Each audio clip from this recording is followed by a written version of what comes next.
नमस्कार मैत्रिणींनो, तर स्वागत आहे माझ्या अजून एका नवीन व्हिडिओमध्ये. तर मैत्रिणींनो, आजच्या या व्हिडिओत तुम्हाला मी 38 साईज कटोरी ब्लाऊजची अस्तर कटिंग आणि ब्लाऊज कटिंग कशा पद्धतीने करायचे ते सांगणार आहे. तर आधी मी अस्तर घेतलेला आहे. तर 1 मीटर आहे अस्तर.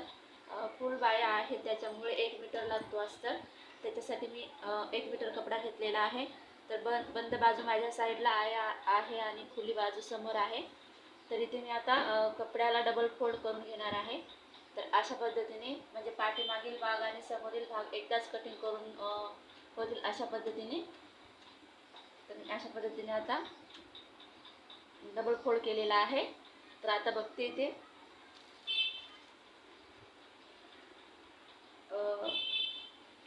बसतो का नाही ते कपडा. तर 9.5 इंच घेतलेला आहे आणि 2 इंच एक्स्ट्रा घेतलेला आहे शिलेसाठी. तर इथे परफेक्ट बसलेला आहे कपडा. अशा पद्धतीने थोडंसं वाढवून घेते अजून.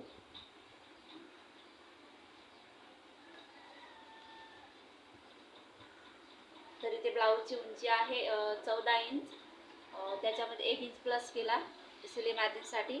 तर इथे 15 इंच झालेला आहे. तर मी 15 इंचावरती मार्किंग करून घेतलेली आहे. 9.5 इंच छाती, 38चा चौथा भाग आणि 2 इंच एक्स्ट्रा शिलाईसाठी. आणि कमर आहे 36, तर 36चा चौथा भाग 9 इंच आणि 2 इंच एक्स्ट्रा घेतलेली आहे शिलाईसाठी.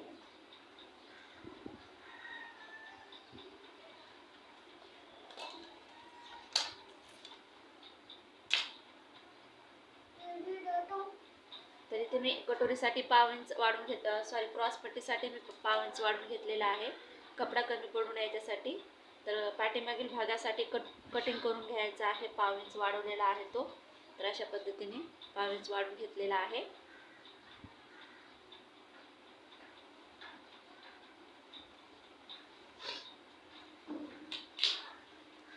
तर इथे गळा रुंदी घेतलेली आहे 2.5 इंच आणि शोल्डर घेतलेला आहे 3 इंच.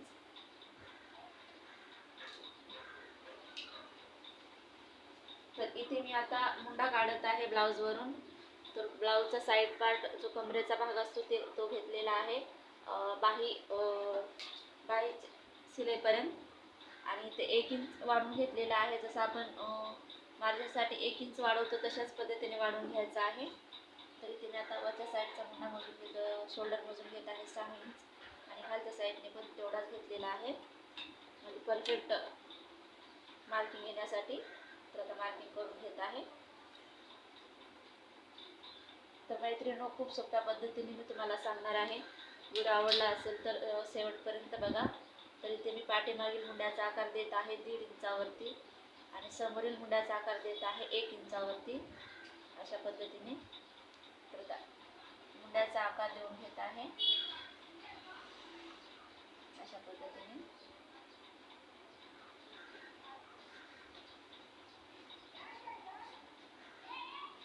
तर समोरील गळा आहे 7 इंच. 7 इंचावरती मार्किंग करून घेतलेली आहे आणि वरच्या साईडने गळा रुंदी 2.5 इंच आहे. तशाच पद्धतीने मी खालच्या साईडने पण 2.5 इंच घेतलेला आहे. तर चौकोन बॉक्स बनवत आहे.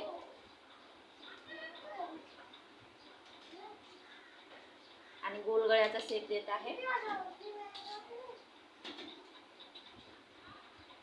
अशा पद्धतीने. 1 इंचावरती पण देऊ शकता तुम्ही.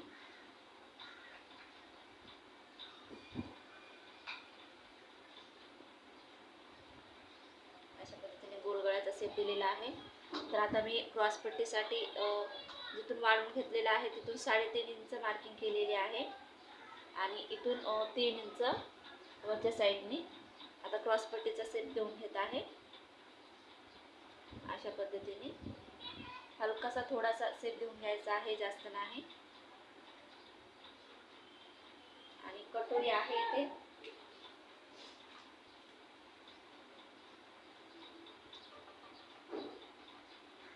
5.5 इंचाचा. 5.5 इंचावरती मार्किंग करत आहे आणि ते पुढील मुंड्यापासून 2 ते 2.5 इंचावरती मार्किंग करून घेतलेला आहे आणि इथे गळ्यापासून 1 इंचावरती मार्किंग करून घेतलेला आहे. आता मी हलक्या हाताने कटोरीचा शेप देऊन घेत आहे. बघू शकता अशा पद्धतीने हलक्या हाताने कटोरीचा शेप देऊन घेतलेला आहे.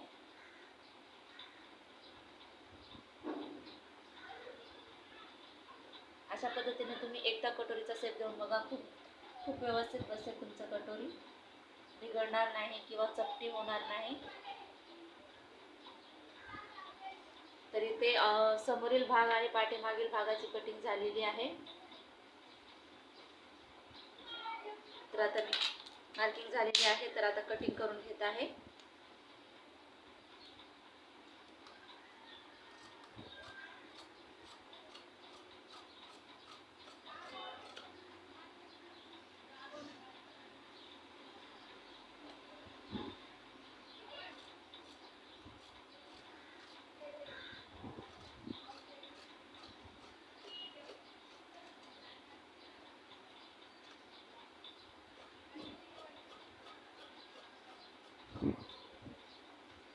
तर आता मी दोन्ही पार्ट सेपरेट करून घेत आहे. तर जिथे वाढून घेतलेला आहे तिथे अशा पद्धतीने कट्स देऊन घ्यायचा आहे. म्हणजे आपल्याला ते पाठीमागील भाग आहे ते कट करून घेता येईल. त्याच्यामुळे आता सेपरेट करत आहे अशा पद्धतीने.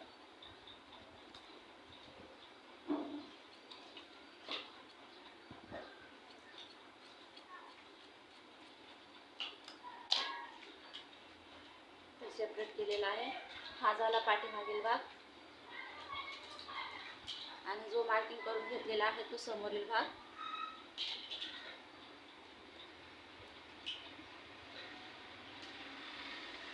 तर आता समोरील भागाची कटिंग करत आहे.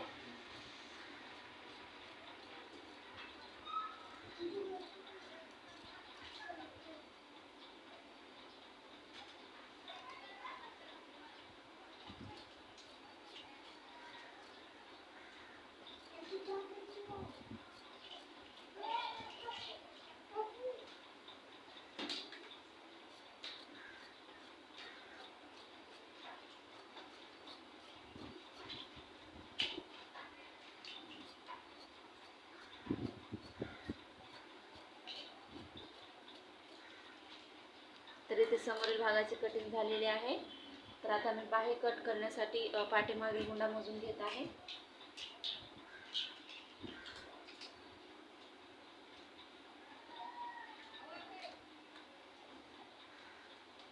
पंखा पण शिव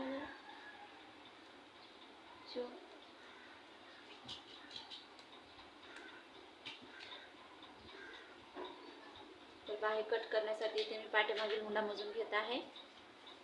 तर 5 इंच सोडून मुंडा मोजून घ्यायचा आहे पाठीमागील.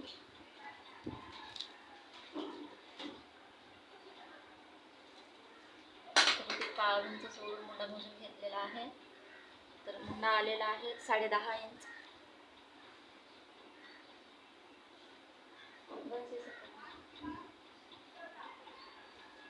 तर आता मी डबल फोल्ड करत आहे.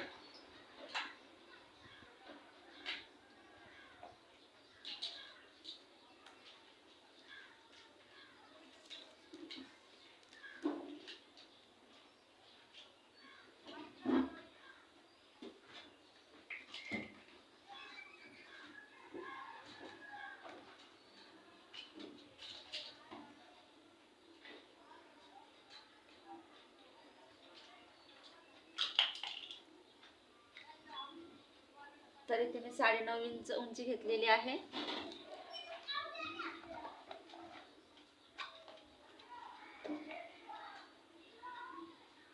आणि मुंडा घेतलेला आहे 10.5 इंच.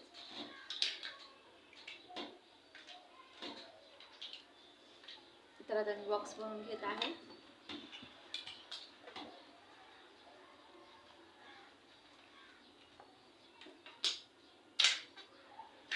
आणि दंडघेर घेतलेला आहे ते मी 7 इंच आणि 2 इंच एक्स्ट्रा घेतलेले आहे शिलाईसाठी. आणि मुंडा खोली केलेली आहे 3 इंचावरती.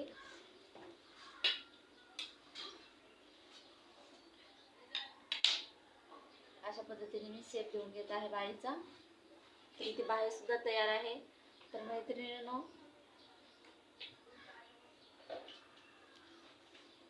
व्हिडिओ कसा वाटला मला नक्की कमेंटमध्ये सांगा. आणि व्हिडिओ आवडला असेल तर लाईक, शेअर आणि सबस्क्राईब करायला विसरू नका.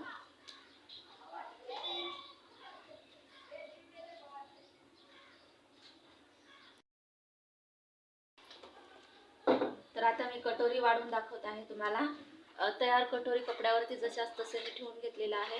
आता मार्किंग करत आहे. जसं आहे तसंच मार्किंग करत आहे.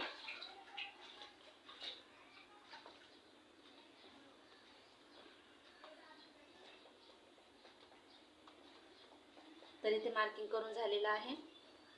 तर या साईडने मी 1.25 इंच वाढून घेतलेला आहे आणि ह्या साईडने 1 इंच वाढून घेतलेला आहे आणि याचा मध्य काढत आहे आता मी. तर याचा मध्य आलेला आहे 9.5 इंच. अशा पद्धतीने काढत आहे आणि मध्यावरती एक टिक देत आहे. मध्यापासून 1.5 इंचावरती मी मार्किंग केलेली आहे अशा पद्धतीने. आणि इकडनं 1/2 इंच वाढून घेतलेला आहे हुकाच्या पट्टीकडून आणि मुंड्याकडून 1/2 इंच वाढून घेतलेला आहे.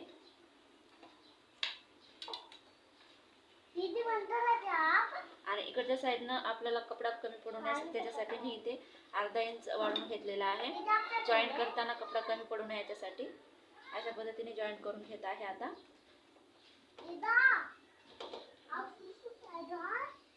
तर 38 साईजसाठी ही कटोरी परफेक्ट बसेल. तर तुम्ही सुद्धा एकदा नक्की ट्राय करून बघा माझ्या पद्धतीने. खूप सुंदर कटोरी येईल तुमची. अशा पद्धतीने मी कटोरीचा शेप देऊन घेतलेला आहे. बघू शकता इथे कटोरी पण तयार आहे.